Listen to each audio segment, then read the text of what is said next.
अजी का भाई? अरे अरे का भाई? ऐसे काहे करता नहीं? रोजाना पी के काहे घर आवेला तू? अगल बगल के आदमी देखी तो हमार बेइज्जती हो जाई। अंदर आई। अरे रे संभल के। अरे गिरे मत। अरे तू अंदर जा। अरे आराम से संभल के आवा। अरे बढ़िया बात। अरे पहले आप लेटा।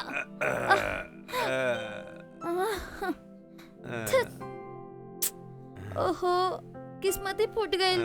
ऐसा का बा दारू में रोजाना ऐसे पी के आ गया मजा लेवे ला। छी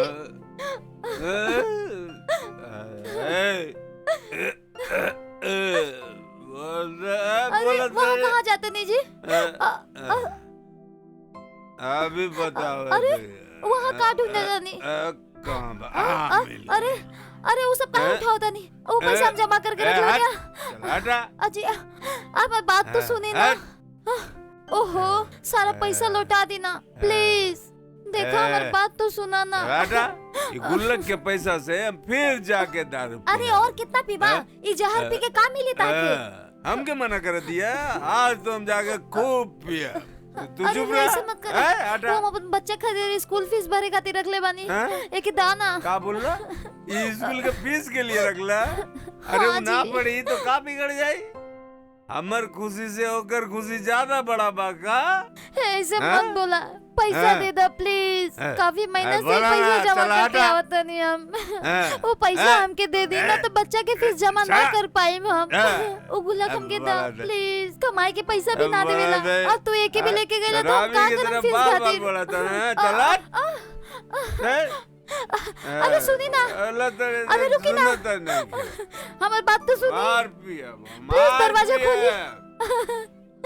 हमारी बात तो सुनी ना।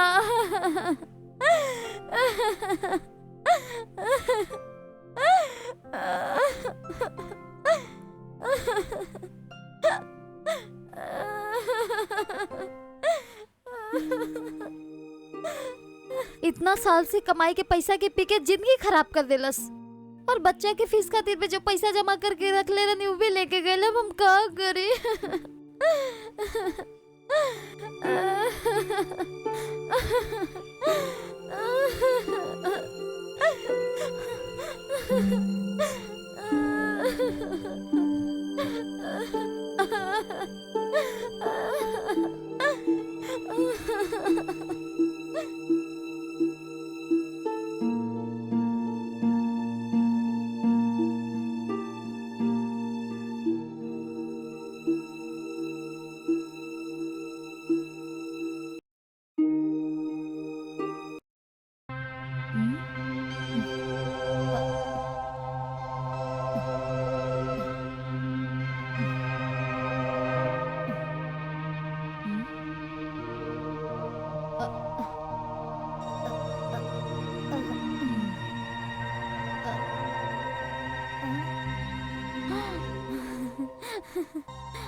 हेलो।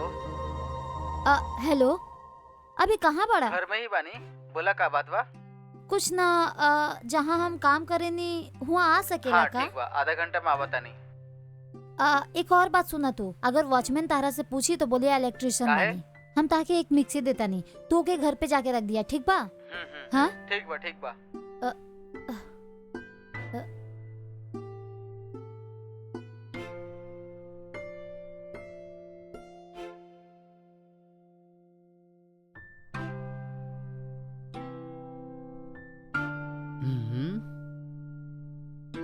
हे सुमित्रा। ए इस तरह शोर काहे मचाओ तड़ा? साहब अंदर सुतल बड़न कहीं उठ के ना आ जाइए। हाँ, फिर समस्या शुरू हो जाएगी। काहे आवे खातिर बोलू? 1 मिनट यहीं पे रुका। हम आवत नहीं। अंदर आवा भैया। मिक्सी खराब हो गई बा जरा रिपेयर करके जल्दी ले आया। ठीक बा? लेके जा। ए रुका। कहाँ लेके जाता रहा? ये बतावा ये कौन है और ये और मिक्सर लेके कहाँ जाता रहा? ई मिक्सी बनाए वाला बा। जब मैडम कल गांव जात रही तो बोली कि मिक्सी खराब बा मिक्सी के बनवा दिया। यही समय के बुला के दे देनी। मिक्सी खराब हो गई का? जी हाँ। कल रात तक तो मिक्सी काम करत रहे ना? हमके नहीं के पता सर, मैडम ही बोली है। ठीक बा, लेके जा। हाँ ठीक बा सर। एक मिनट रुका। वो सब छोड़ा, सिर्फ मिक्सी खराब आना तो फिर जार काहे देता है एकरा? दोनों साथ में बने हैं तो ये अच्छा रहे, यही भाई बोल रहा है। अरे भाई, जार ले जाके की मिक्सी करबा? और जार दोनों ले जाके पड़ी सर, काम आसान हो जाला। ई बात बा, यहाँ लावा। ये अजीब बात कर रहा था ना, अगर ई खराब बा तो एकरा लेके जा, एकरा ले जाके का दरकार बा?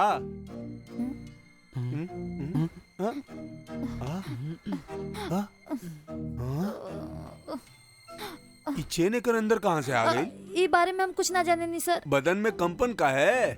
काबे, ई सच बोला था निका? हाँ सर, ये सच्ची बोला थिया। ये जार में चैन कैसे आयल हमको नहीं के पता सर। काहे भाई, हमरा से झूठ बोला ताड़ू? रात के हम ही एकरा निकाल के कबर्ड में रख ले रहनी और सुबह तू ही हमर कबर्ड आकर के साफ करत रहनी ना? जे थाली में खा तड़ू वह थाली छेद कर तड़ू। रुका, हम अभी पुलिस के हवाले करत हनी। ऐसा काम मत करी सर। और अगर ऐसे ही छोड़ देम ना तो ठीक ना हो। अनजाने में हमसे गलती हो गई सर, हमके क्षमा कर दी सर। जब पकड़ा गेलू तो माफी मांगा तड़ू। रुका, हम अभी पुलिस के फोन करके बुलावत है। ना सर, आइंदा ऐसा गलती ना करम सब। ना सर, पुलिस के फोन मत करी सर, प्लीज सर। देखा भाई, अगर तोहके पैसा के जरूरत बा तो हमसे मांगी, हम देब तोहके। तू छोड़ के ऐसे चोरी करना अच्छी बात बा का? जवाब दा। ठीक बा साहब। ए, तू यहाँ काहे खड़ा बा? जा भाग यहाँ से। हाँ सर, कमीना चोर। तू अपन काम करा, तुम्हारी उम्र के लिहाज करके छोड़ देता नहीं। अगर आइंदा ऐसा करबा तो पुलिस के हवाले कर दे। आइंदा गलती ना करम सर। जा यहाँ से।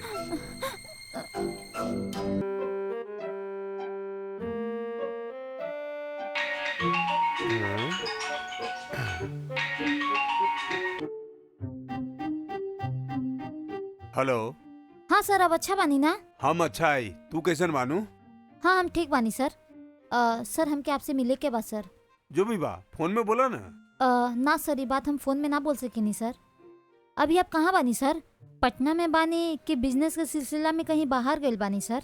नहीं, फिलहाल हम पटना में ही बानी। सर हमके आपसे मिल के कुछ जरूरी बात करेगा बा सर। का हम अभी आई का फ्री बानी सर? ठीक बा, आवा, हम घर में फ्री बानी।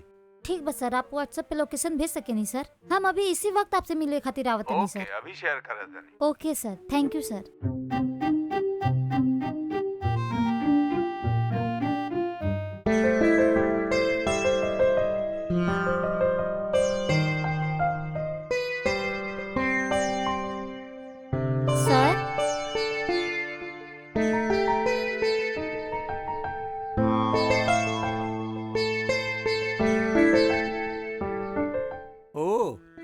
चलिए अंदर आई,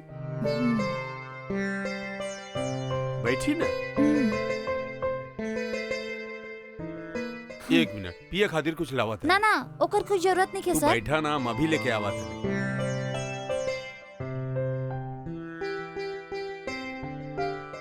इला धूप से आल बाड़ू, जूस पिया। थैंक यू कोनो सर। बात नहीं। रिलैक्स हो गए लू ना? अब बताए, कुछ बोलत रहनू ना? सर हम एक हफ्ता आपके घर में रुक सके नहीं का? हमार घर में? काहे, का भाई? तू कहत रहलू तू कोनो अपार्टमेंट में रहेलू? जी हाँ सर, और वो बिल्डिंग में हम अकेले रहनी सर। ई बात बा? तोहर साथे तोहर माई बाप भाई बहन क्यों ना रहेला? ना सर, अकेले रहनी हम। हमके कितना दिन से अजीब अजीब सा सपना आवता सर। समझनी नहीं खे, का बोलत ताड़ू? सर जब हम सोते नहीं तो बुरा बुरा सपना आवेला सर, और चैन से मुआ रह नहीं की पावत सर।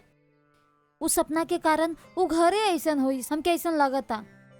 यही खातिर अगर हम कुछ दिन खातिर बाहर रहें तो थोड़ा शांति मिली ना, इसी वजह से हम यहाँ रहे चाहे नहीं। वैसे होटल में सुरक्षित ना रह पाए, और फ्लैट में तू और माही रह लेना। का हम एक हफ्ता आपके फ्लैट में रह सके नहीं सर? अरे ई का, एकर कैसे भरोसा करी हम? ई 2025 बा मैडम, और ई जमाना में भूत प्रेत के बात करत न, तू विश्वास नहीं के होता?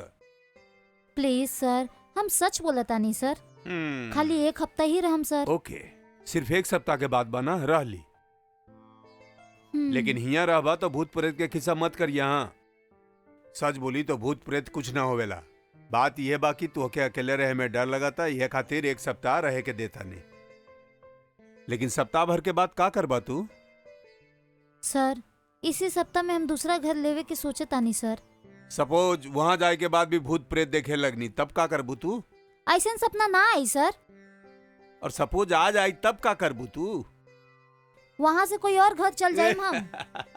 हंसा मत सर। ठीक बा ठीक बा, आज से 1 सप्ताह तक तू यहाँ रह सकती। बहुत शुक्रिया सर। ठीक बा सर, 1 सप्ताह खातिर जो भी सामान बा वो सब लेके आवता नहीं सर। ओके बाय सर। बाय।